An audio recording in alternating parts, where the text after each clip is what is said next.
Hey everyone, welcome to the 7-Minute Workshop. This is where we chat with experts to break down complicated and timely topics that affect your business. And we do it in just 7 minutes. That is shorter than it takes our producer, Kendall, to put rain boots on her dog's paws. Now, I don't know why, if she lives in California, she has to put boots, rain boots. I don't know if it's raining there or she just likes to put them on there. Maybe we'll talk to her one day live on here. Maybe we'll do a 7-minute workshop on rain boots on her dog's paws. But anyway, we do this very quickly. That's the point. As I mentioned last week, this workshop, we're going to be spending a month talking about a theme, and we're going to move on to the next theme in the month following. But this month, we're talking about accounting processes, how to improve them to help your business run more efficiently as you scale. And to help us, I've teamed up with NetSuite Senior Product Marketing Manager Scott Beaver throughout the entire month. Okay, so today's topic is actually, we're going to be diving into project accounting fundamentals. We'll talk about how project accounting differs from other types of accounting, the challenges that come with it, how businesses can manage project accounting better, and maybe we'll even touch on how NetSuite, of course, has a great solution to do that.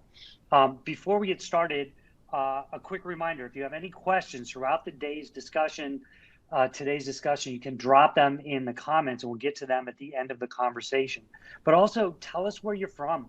We know that people tune in from all over the world. We'd like to hear where you're coming in from, your name, and also if you have some accounting challenges, don't be shy about saying that as well. Okay, without further ado, please join me in welcoming Scott Beaver.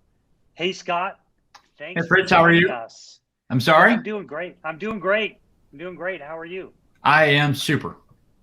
All right, we're going to talk about project accounting today. And maybe we should just start by ensuring that we're all understanding what project accounting is. Can you define what we're going to be talking about?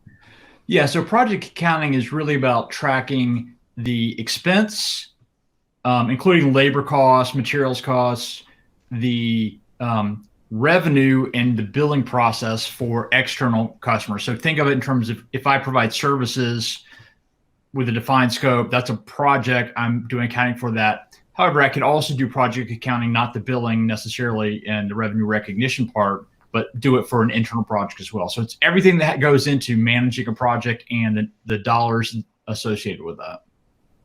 Okay, so with that definition in mind, how do businesses need to think about the accounting for it differently than other types of accounting? You mentioned revenue recognition and billing. I'm assuming that's at the heart of the answer there. Yeah, those are two of the big issues.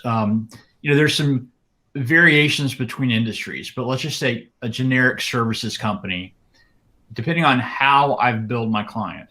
For instance, I might bill 50% up front, 50% upon completion, or I might have a progress billing approach where I bill them a percentage at different stages or at milestones. So that's one thing that's different than, say, a products sale where I take money when they pick up the product or when I ship it, I bill them for it. So that's one big thing. The other challenge, though, is revenue recognition. So depending on the structure of the contract determines how I recognize, from an accounting standpoint, the revenue that comes in. So those are the two big aspects. In certain industries, like, for instance, construction, you're dealing with unique billing, things like retainage, where I don't bill the entire project until after it's completed, based to ensure that it's accepted by the customer, and that impacts revenue recognition. But those are the two main things. Billing and rev rec are the big challenges. And the answer might be somewhat the same on this, but how are the rules for accounting different for project accounting? Yeah, again, revenue recognition is one of the big ones. And certainly there are different requirements by industry. If you're doing work for the federal government, for instance, you have very different accounting rules in some cases than if you're doing it for a large company. But the other piece that I think is really unique about project accounting is, I'm not just recording transactions. It's really about how I'm managing the resources too. So many times a project manager will be doing the accounting part. Larger organizations might have a project accountant teaming up with the project manager, but the project manager's got lots of responsibility, and she, in addition to assigning resources, she's got to keep track of materials, again, maybe equipment, and record everything so it's being tracked correctly. Got it. Now, are there specific skills that somebody who practices accounting in the project or services field would need? I mean, earlier you mentioned some of the different types of contracts. I would imagine there needs to be some knowledge of that. What are some of the different skills that you need as an accountant in that particular genre? Yeah. So one thing about project accounting is often it's not taught. Particularly, I'll take construction as an example. There's not a class out there necessarily where I can learn to be a construction project accountant. So you have to learn a lot of it on the job. And again, many times because I'm not trained as an accountant at all, I'm a project manager. I've got to learn. But yeah, you got to be very detail oriented, like every accountant, the good accountant is. You have to be aware of numbers, but really the ability to dig into the contract and to understand what is it that I'm able to bill, and how do I recognize that revenue. Those are key skills or key bits of knowledge. And knowing how to use a project management or project accounting system is obviously key as well. Got it. And you probably covered most of this, but just so we make sure we cover off on all the challenges around it, what are some of the other challenges that companies usually face? Yeah, there are a couple that are pretty important. So most of the times projects are managed either with a separate system independent of the rest of the business's sort of organizational systems. So I've got a project management tool that may or may not have accounting functionality, or I'm using spreadsheets. So it's very frequent that at the project level, multiple solutions are being used, and that information then has to make its way into the accounting system, which is where customers are actually bills are sent, incomes recorded, that sort of thing. So there's a lot of handoffs. Number one, that can lead to errors. It's really inefficient because I'm duplicating information, and at a corporate level, or if I'm a project manager with more than one project or a big project, I don't really have that visibility into everything that's happening.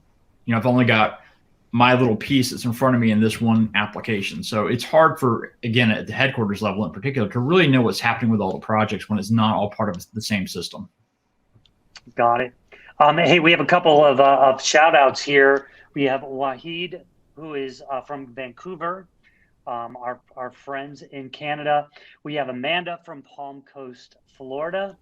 And we also have Patrick from GDC. And Patrick, can you tell us where GDC is?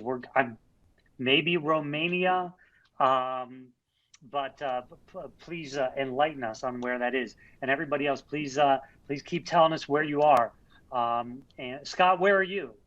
I am in a small town outside of Atlanta, Georgia. Okay, great. And I am in the Middle East. I don't want to say where. Maybe one day I will.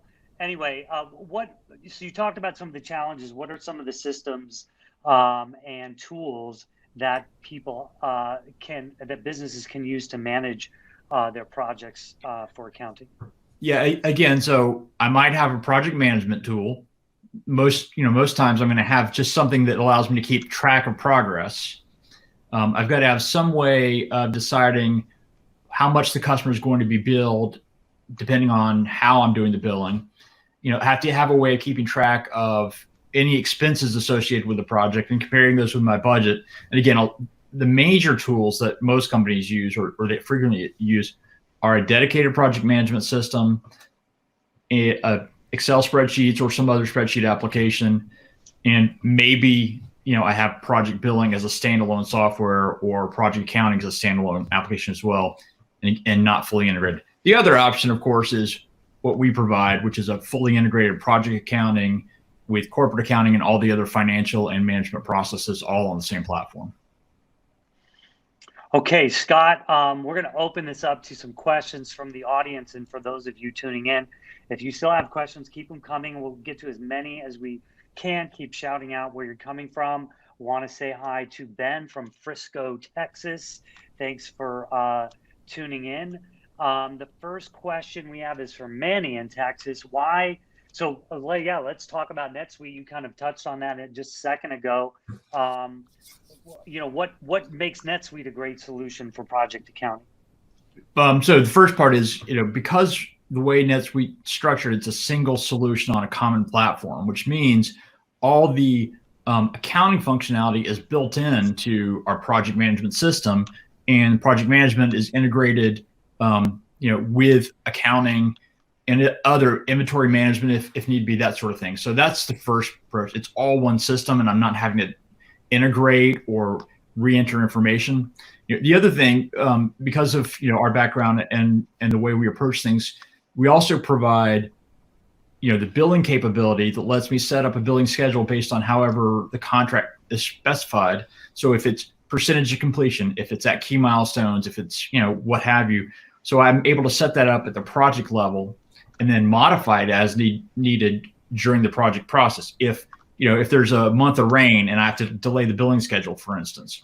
And then finally, there's the revenue recognition capability, which again, we allow you to create different revenue recognition rules, not only at the project level, but even for different tasks within that project. If your project has multiple stages and I have one set of rules for one requirement, a different way I want to recognize revenue for another, I can do it that way. So that's one of the advantages of having a system like ours where everything's tied together. Okay, we have another shout out from Harvey in the UK. Thanks for tuning in, Harvey. Our next question is from Adam in New York. What are the benefits of doing project accounting right? Well, the big benefit, one of the big benefits is it allows you to get paid. Customers are going to want proof of anything that you're billing them, obviously. And so having correct accounting helps you justify, particularly if there are pass-through costs, helps you justify those expenses. It also helps you make sure that you're profitable in the project. If I'm not doing a good job of understanding what my costs are, then it's going to be much harder for me to stick with the budget that I've got for that project in order to be profitable. So those are key requirements. Also, from a standpoint of the company, if you ever get audited or during your annual audits, having all that documentation and an audit trail for all of those transactions is going to save you a ton of time and ultimately money that you might otherwise spend with your accounting team.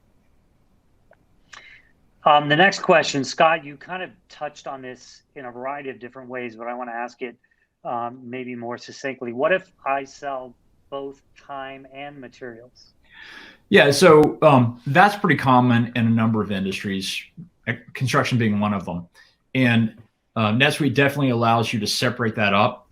From a time standpoint, not only can I decide what resources, I can determine what rate for each task that resource performs. So if it's $50 an hour for one thing, 150 for something else, then I can break it out that way. And then for materials, I can either do it as a pass-through cost, or in some cases, in some industries, materials are sometimes upcharged, maybe 5-10% for the the convenience of having the vendor deliver it. So I can even do that as well. Got it. And those especially useful when those prices fluctuate too. Yeah, and I'm also recognize that revenue differently too. Because the service component versus the product or the materials component. Got it. Okay. We have. I'm going to try to say all these names correctly. We have Bhupendra from India. Hopefully I said that right. Francis is joining us from Toronto. Amarjit also from India. Thomas from Kiowa Island in South Carolina. Frederico in Montevideo, Uruguay. And we have David from Boone, North Carolina. And he's been there. Yeehaw. Great town. Sounds like a fun guy, David. Our next question is, what if I already have, you mentioned this kind of about having a tool, a project management tool. What if I already have a project management system already? Well, the first question I'd ask is, how's the integration of that system with the corporate accounting system, the billing system, everything on the back end? Many times there's no integration or poor integration. And that just adds work for the accounting team. It leads to billing errors, data entry errors are common, delaying the billing process. So that's the first question I'd ask. How difficult is it? And many times the project manager or project accountant doesn't really have visibility to that because it's not their job. It's accounting that's having to deal with all that extra work. So, that's the major limitation. There are good project management tools out there, but if they're not fully integrated with the accounting system, there's a lot of extra work and a lot of risk associated with that. Great. Okay, well, that is all that we have time for today.